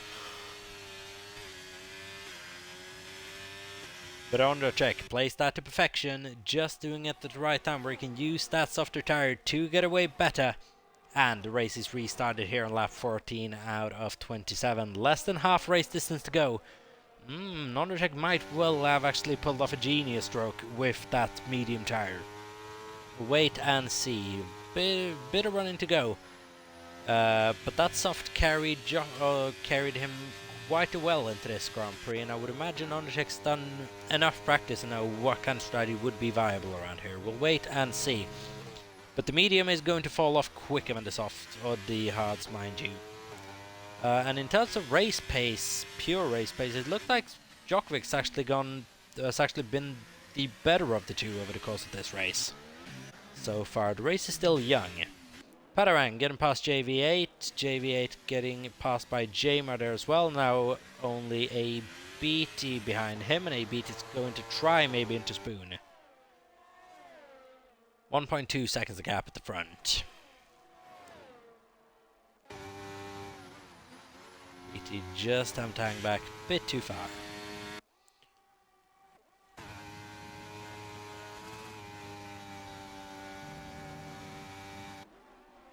So there we go. Squidge with a neat little move around the outside of 130R, and that is him up in P4. And once again, it's a Williams P3 and 4, Spenclose and Squidge. Undercheck with the fastest fastest lap of the Grand Prix, should be said, below 29. No Larks and Matty, not a lot changing then with the safety car really at the front. Spenclose and Squidge still in the same order as they were, followed by No Larks and Matty in the same order as they were. And I believe all of them are on the hards except for Squidge on the mediums, so that's a bit curious. But if you're Spenclose now, you don't really want Squidge to disappear up the road and leave you to the mercy of the AlphaTauris, which he might well be doing himself by going off track like that. Oh, it's a bit lethal that from Squidge. Needs to get his car under control. Just trying to carry a bit too much speed into the corner. Didn't really work, but came away scot-free on that occasion. Could have very well ended up with him inside one of the famous walls, but not quite yet. Wigan occupying the last of the points paying positions in P10 at the moment, behind Iwat and Darren Style, who's having a decent race up at P4. Hard tires on the other Red Bull. Hybrid's now going to pass Matty MC. Round 130R, Matty's going to have to pull out of making a move into the chicane. Hybrid's up to P6. Having a good season, Hybrid. Having a really good season. Having a good session now as well. Decent little race from the Aston Martin. The other Aston Martin currently down at P12. Not really being able to get anything done so far. The DRS has been enabled this lap, and Undercheck hasn't really been able to chase Djokovic yet. And they are pushing each other, are these two.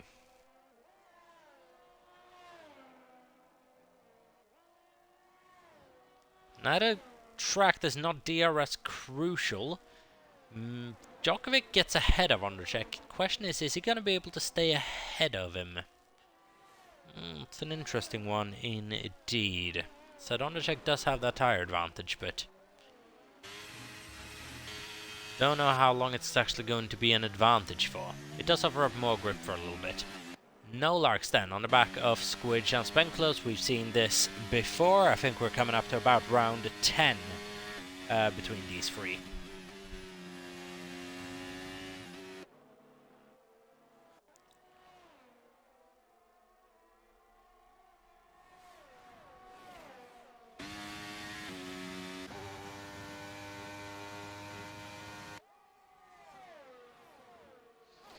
And Djokovic now within that 1 second gap to Ondřiček. Question is, will he get DRS on this run? Yes, he will. How much is that DRS worth? It's worth a little bit, but not a massive amount. Not at this kind of distance where he's not slipstreaming. But Djokovic really is pushing Ondřiček at the moment.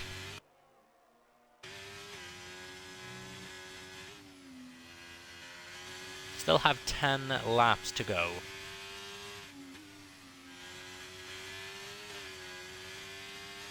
And it would be poetic, wouldn't it, if Djokovic, at this track where he struggled so bad last, or was it the season before that, where he struggled a lot really, failed to finish, wouldn't it be poetic if this is the track where he actually ends Ondřiček's winning streak at 5?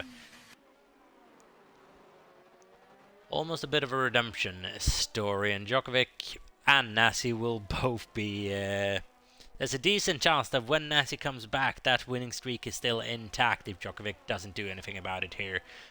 They'll be absolutely gunning for Ondřiček soon. Just getting tired of always looking so close at the back of the Mercedes, because it's always close battles between these. So Ondřiček on several occasions has nabbed the win on the last lap of the Grand Prix.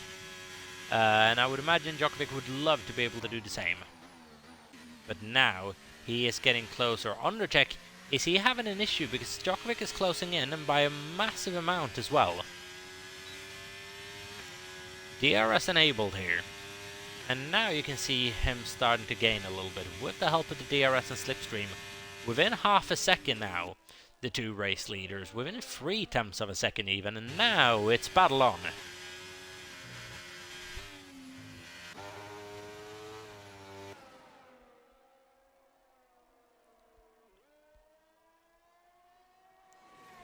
Say BT gets out of Padarang there for P12. Not the race that BT would have been hoping for, and he is a bit saved by the fact that Danny also isn't scoring any points so far on, but Djokovic up there scoring quite a fair few of them for Ferrari at the moment. Might increase that points haul in a little bit. Lap 18 out of 27. We're running out of laps here, but still a lot of kilometers left to be ran.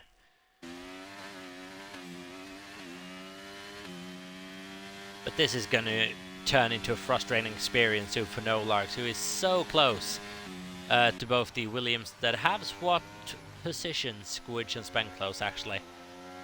Now let's see if that does favour Noel Larks a little bit, finding someone who's on that hard tire instead of the medium. Djokovic is very close to the back of Ondřiček now, within 0.3 of a second heading into the chicane, and surely he can get that move done.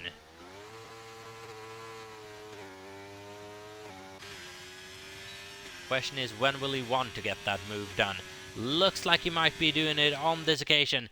Into turn 1, Djokovic takes the lead of the Japanese Grand Prix away from Ondřiček, and that was a move that has been a few laps or maybe the entire race in the making. Djokovic looks like he's just been the slightly stronger of the two. Ondřiček now is going to be able to respond to this. He likes coming and attacking from behind, because Djokovic maybe just pulled a little bit of a blunder here. Is P2 the way you want to go and approach this season? Ondřiček's done it many a time now, and Djokovic's not able to take Ondřiček immediately.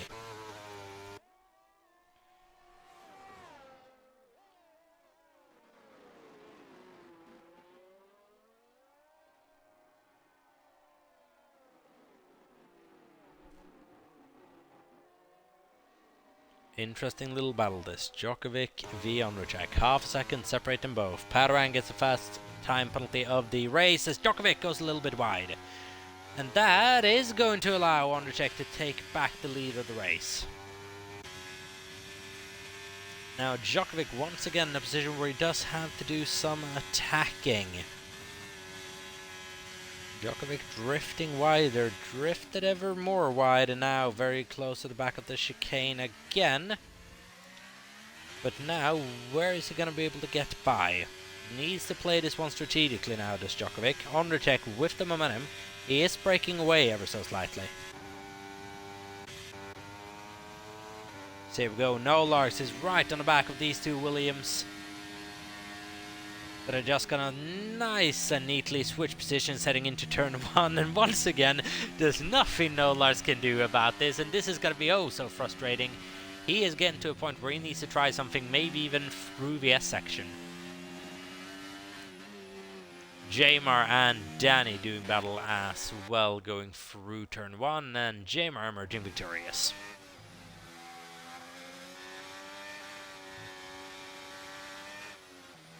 JV8, 5-second time penalty for speeding in the pit lane, currently sitting in P15, not having the race of his life. 7 laps to go then. Ondrejek v Djokovic is the story of the season at the moment, and add Nasi into that little battle as well. Not on this occasion though, but it's a nice little battle this. It is a very nice little battle this.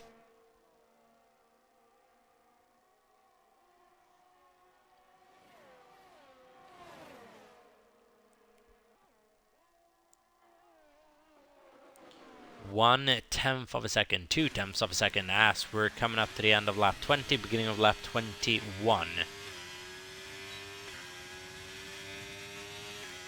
Here we go then, going to fly down the inside, heading into turn 1. Nothing Ondrejek can do about that one. Djokovic retakes the lead of the Grand Prix here on lap 21. Now, he's going to have to defend this for quite a fair few laps. Is he going to be able to, is the question. We'll wait and see. Ondrejek is really good at just playing this type of waiting game. And now, he's kind of handed the control of the race over to Ondrejek.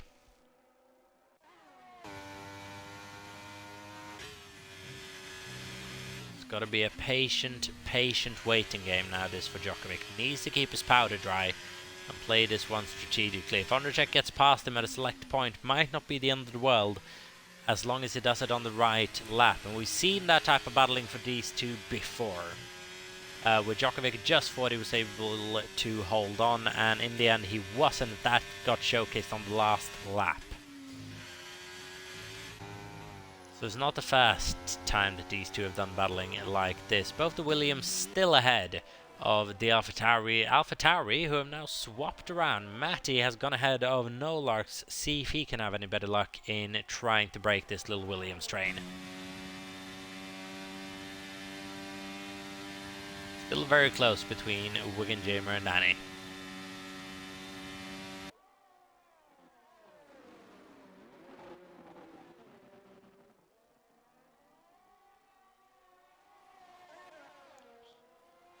Ondrejek just pulls out slightly out of DRS, but he is starting. It feels like here goes Matty on the Squidge. Actually might do it on the first time of asking, down inside of turn 1. Oh, just banks wheel with Squidge a little bit, who is not sent off the track, but just gets forced off the track a little bit. Not forced off the track, actually. Oh, and that's a nice little bug from Spenclose. Djokovic has lost a position, and it's inside the wall, and this is huge for the championship. What has gone on for the championship leader? Unprovoked error, maybe, through the S section. Spenclose takes P2, Matty takes P3. Djokovic, that is disastrous for the championship, and that has brought Ondrejek right into contention for the championship win this season. Djokovic would have needed a victory of this Grand Prix. He has handed that straight to Ondrejek. Less than 5 laps to go. 7 seconds advantage. Djokovic is finished for this Grand Prix. He is not going to be able to reclaim that advantage, or to retake that advantage. And what is going on? What has gone on there for Djokovic? Has he made contact with Ondrejek? Or is it just an unprovoked error going through the S's?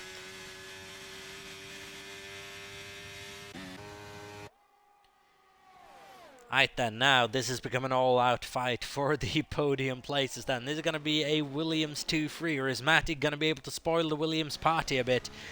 They are going to be able to almost dictate a little bit what Matty's able to do here. But is Spenclose going to try to pull away from Matty and leave Squidge to it? No, Larks is right there as well.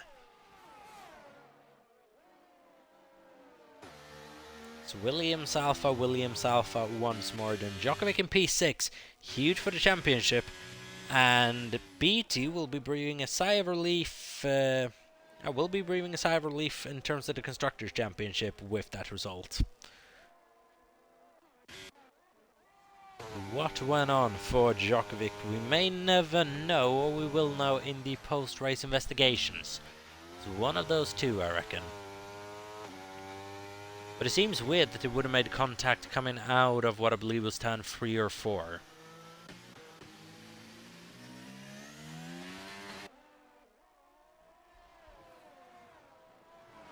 But you never know. Weird things happen every now and again. Spenklo 7.6 behind Ondřiček. So, still sizable advantage for Ondřiček, even if anything did happen. Matty MC in P3, followed by Squidge in P4, No Larks in P5, followed by Djokovic in P6. And at the moment then, it looks to be confirmed that Ondřiček is going to break the NEF1 record for most consecutive wins, held by Matty MC, who might be getting himself on the podium this race, but Ondřiček might be extending that record to 6. Matty MC then, past Spenklos, maybe up at P2, Spenklos drifts wide, and that allows Squidge to go past his teammate through and maybe try to follow Matty in P2 now. Danny's made it past Jamar up to P9. Jamar's following closely through by the look of things. All the way through the S's.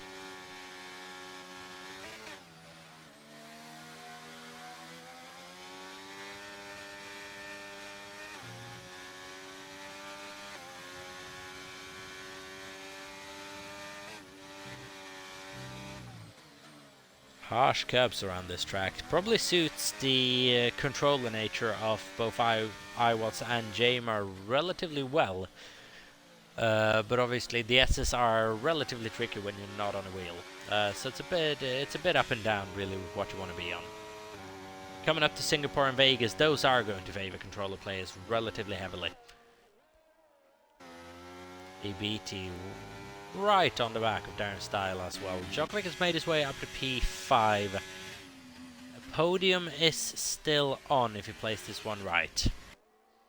Very lucky to not get any front wing damage there was Djokovic.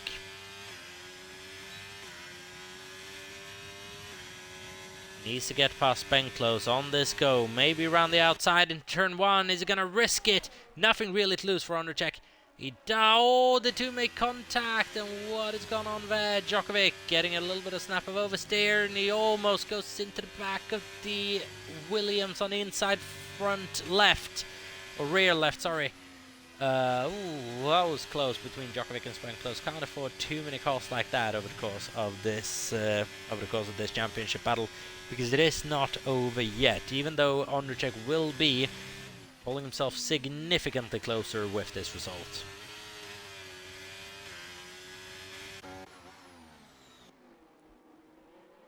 Two and a half laps to go here. Ondřiček well and truly in command. 8.4 seconds is the gap. Djokovic very much involved in that battle from the beginning of the race, but ending in heartbreak.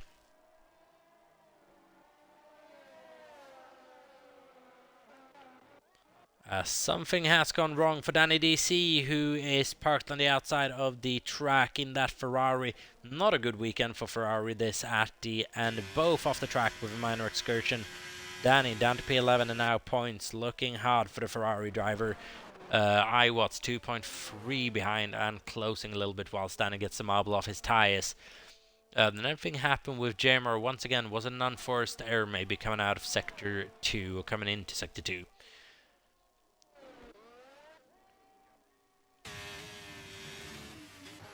Squidge very much on the back of Matty MC with 2 laps to go of this Grand Prix. Ondřiček has it in control, can afford to lose several seconds per lap now. Just needs to bring this one home to become the driver in NEF1 with the highest win streak in history. 6 wins in a row. No one's done it before.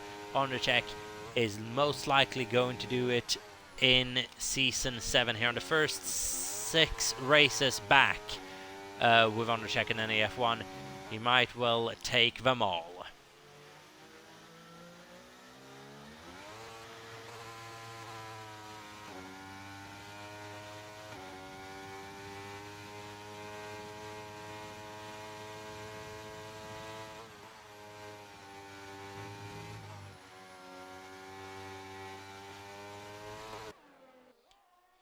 Whilst the battle for the podium is still going on. Spenclow's a little bit behind Squidge at the moment. That battle not really on. But Squidge or Matty for P2. It's quite a couple of championship points. I remember these two are in a fight for the Constructors' Championship as well. Djokovic ahead of Nolarks. Williams are going to be pleased with that. Means they just gain a little bit on, or just extend a little bit on the AlphaTauri. But here goes Squidge, maybe round the outside, one more go. Round the outside of Matty. In the Japanese Grand Prix, gets shown the outside, and the outside gets taken away. Maybe though, round the outside into the S's. No, Matty just closes that door. Brilliant defense, and Squidge might have to be satisfied with P3 and a podium here. Djokovic has got him past Spenclow's now though. Not over yet. Djokovic would love a podium here. Damage limitation, but not too many overtaking opportunities left on this lap. Matty and Squidge relatively protected at the moment, and there is still a little bit of a gap up. Other than that, it's been a little bit of a weird one really. It did feel like Djokovic had the race pace advantage really over Ondřejek, but Ondřejek just made it work, and we've had a problem for ABT, who's now falling out of the points.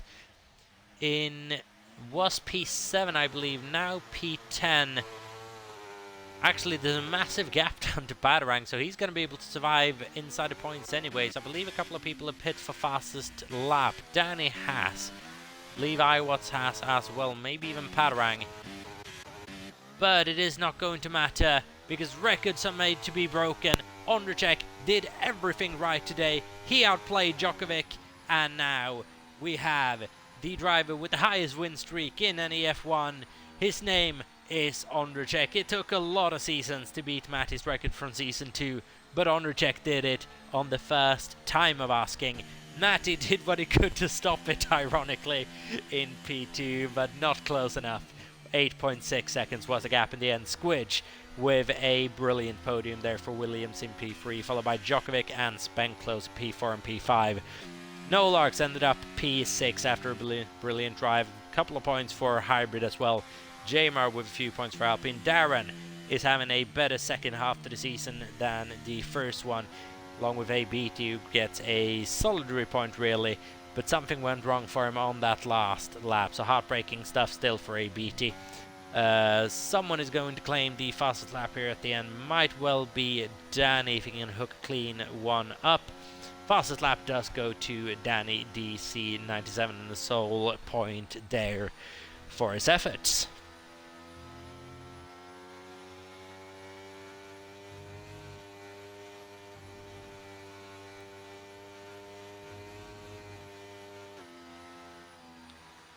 But then heartbreaking stuff for Djokovic, and might that be the race where the championship swung in Ondřejek's favour? We're not going to have Nasi back for another 2 weeks. Djokovic needs to get the better of Ondřejek now for a few weeks to stop the bleeding. Ondřejek is doing everything that he needs to in order to secure this championship.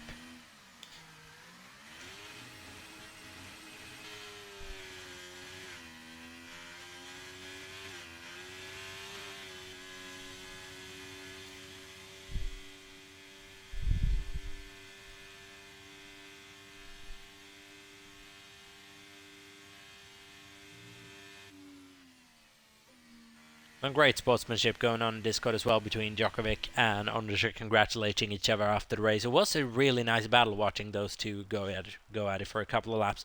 But in the end, it didn't matter. Driver error by Djokovic, it sounds like, forced that contact with the wall or the travel into the grass. And Ondřejek just kept fault-free throughout the entire Grand Prix, and he fairly wins the Japanese Grand Prix here in NEF1.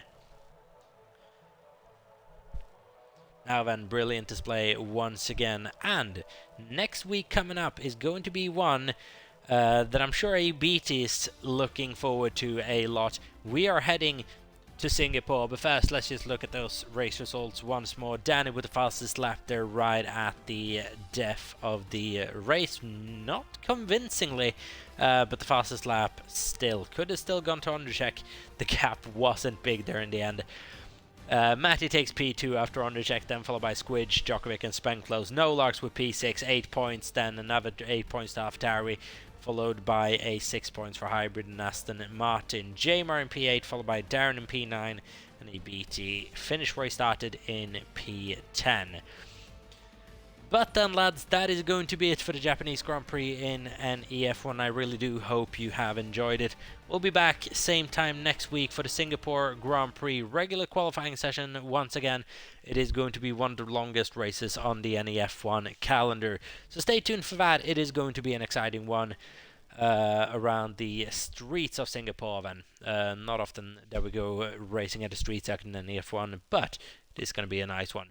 Until then, stay safe, have a good one, take care, and we'll see you next week. Goodbye.